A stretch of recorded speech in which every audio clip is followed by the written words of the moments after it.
This year and last year we monitored water flowing through the bridge and the culvert, and we would have 100 to 150 CFS coming into the mill pond and just dropping into the ground without coming above that gravel bar elevation. And the area we're fixing is that bottom area. We're out here to fix it, and the way we're going to do that is with this geotextile fabric, which traps the silt and creates its own barrier so the water can't run out. So what we're doing here is breaking up the leaks.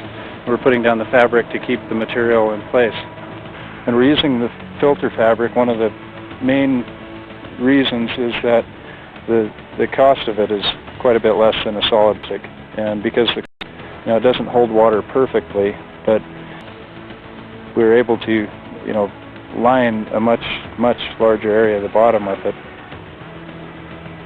He excavates a long trench. His bucket is 16 feet wide. The rolls of fabric are 15 feet wide.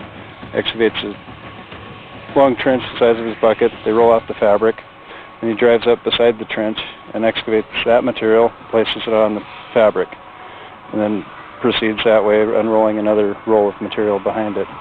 And he's got the piles of loose material sitting on the fabric. When he gets a large area done, usually at the end of the day, he'll come out with the excavator and the bucket and work that material around with the bucket till it's smooth, and then track walk back and forth, make it fairly flat.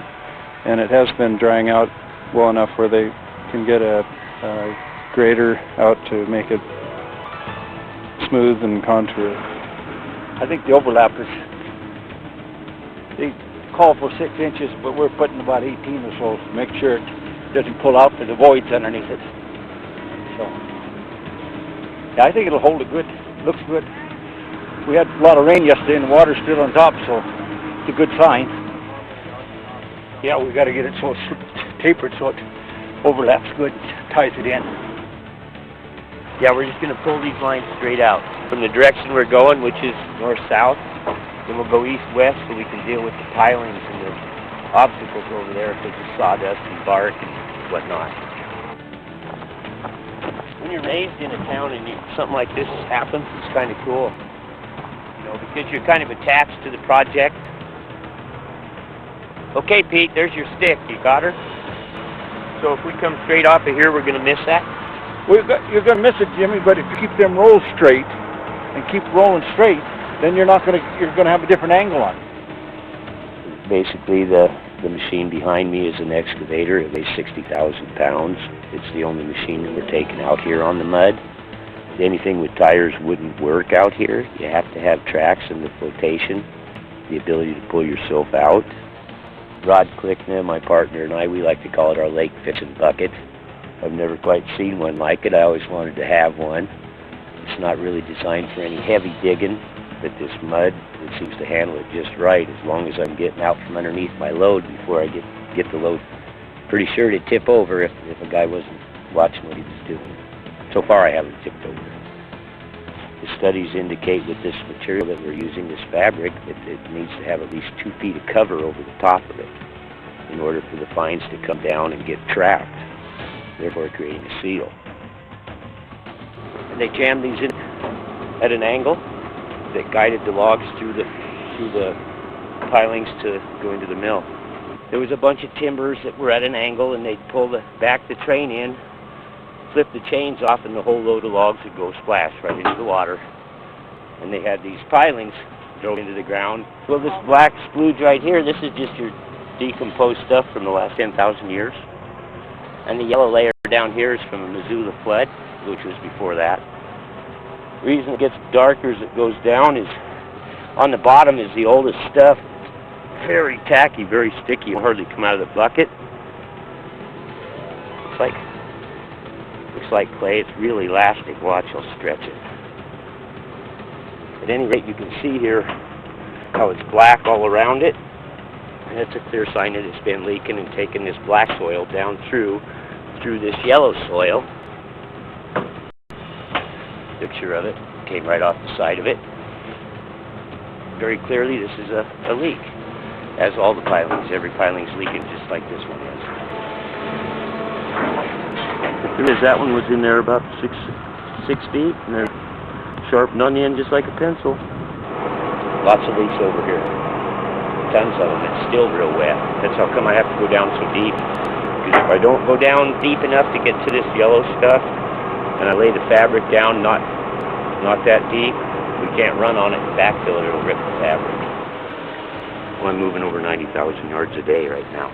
7 days, 14 hours a day. We haven't had any days off yet. Having fun. Love every minute of it. When we're done fixing it, it should leak, 2 or 3 or 4 CFS instead of 100 CFS. And that's a more natural rate of leakage that the whole lake has. We are trying to make it a little bit deeper in spots than other spots to create some fishing habitat. We're putting in some fish traps so that they can have some spawning grounds. And we're just trying to make it an overall a lot nicer than it has been since the mill was here. Well, right now we have 17 built, and we're using 3 logs, pinning them together. These are all water logs. Of course, it works out real good with these guys that like to bass fish and all that, because they can make a nice little circle around here, catching their fish. And all along that shore over there, we put quite a bit of gravel in there for future swimming areas. These guys are applying shotcrete to the bottom of the channel under the bridge here to stabilize the rocks and to make a more of a safe passage under here. You can see how it's been eroded out from under the rocks. Those rocks hold up the foundations of the bridge. We'll do more beautification. We're planting the 4th access route with a wetland seed mix, manna grass, blue wild rye, foul manna grass, to create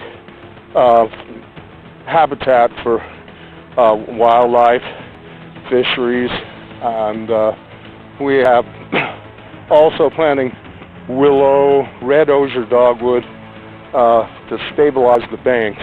Now, next year you're going to see bass coming into Bass Bay, and you're going to see a nice growth in here, and you might even get some spawning of some kokanee eventually.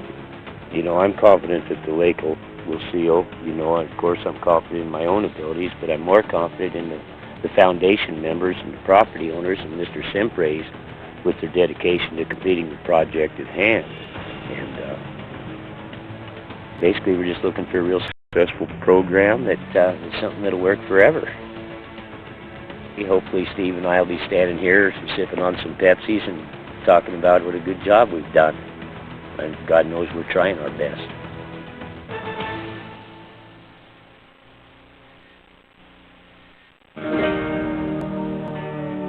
We've got water in the pond. That's what we were waiting for. Seeing water and not a dust bowl or a mud hole means that it was successful. And, the water came in this spring. It brought it up to within 2 feet of ordinary high water. And watching the boaters come through that we haven't seen for years, and watching the people, the citizens, be able to enjoy the lake again, that's our reward. Years past, when the water's been in here and full to this level or higher, it's leaked 80 to 120 CFS, and this year at its highest it was 10 to 15 CFS, which is 10% of what it leaked before, and not much more than what would leak naturally. And the people who live along the pond now have all their boats in the water, and they can take their boats out anytime they want. There's a good possibility we still have work to do. We know we didn't finish the very end of this project in the mill pond, and we may have some areas on the upper end of the lake, especially on the outer edges, that we may have to work at. And what we need is a little help at the end here, and we'd appreciate any help we can get.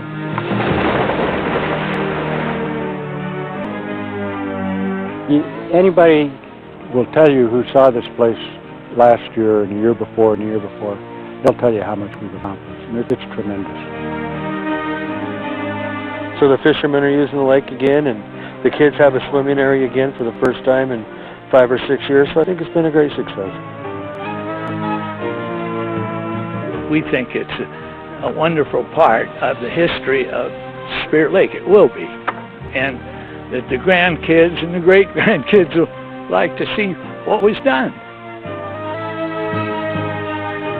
There's a new city spirit now.